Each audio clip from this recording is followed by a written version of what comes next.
Before Rome, before the British Empire, before America was even an idea, there was China, a civilization so old, it was building cities while most of the world was still figuring out farming.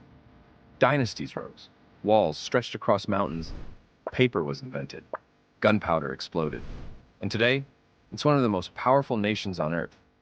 This is the history of China, condensed, respectfully, and slightly dramatically.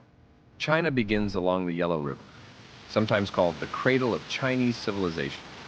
Early legends speak of the Xia dynasty. Then came the Shang. The Shang left something powerful behind. Written language, oracle bones, carved characters, the beginning of Chinese script. And once you invent writing, history becomes permanent. Then came chaos. The Zhou dynasty weakened. Warlords fought, states clashed.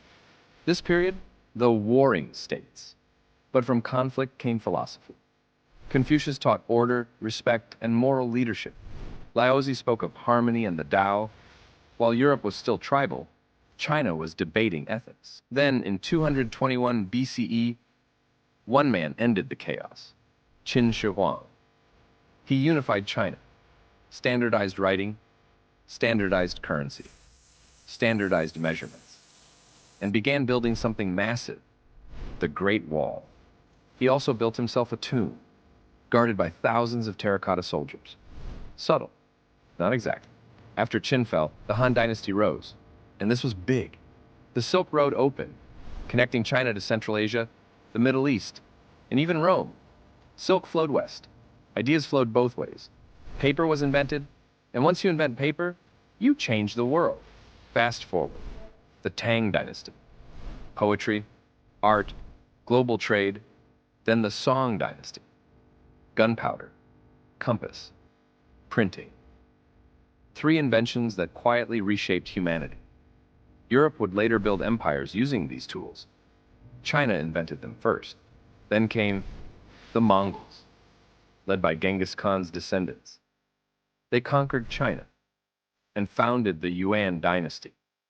For the first time, China was ruled by outsiders. But trade expanded. Marco Polo visited. China was still the center of the world economy. The Ming Dynasty restored Han Chinese rule. They rebuilt and expanded the Great Wall. They sent Admiral Zheng He on enormous treasure voyages, ships larger than anything Europe had at the time. China could have dominated the seas, but then it turned inward. The Qing Dynasty ruled next. But by the 1800s, European powers arrived. The Opium Wars, unequal treaties, foreign control of ports. China, once dominant, was forced into decline. This era became known as the Century of Humiliation. In 1911, the Qing Dynasty fell. China became a republic. But stability didn't come easily. Civil War, Japanese invasion during World War II. Then in 1949, after years of conflict, the People's Republic of China was declared. The early years were turbulent. The Great Leap Forward, the Cultural Revolution, then came reform. In 1978, economic changes began. China opened its markets. Factories multiplied. Cities grew upward. Hundreds of millions lifted out of poverty. And suddenly, China was back. Today, China is a global superpower.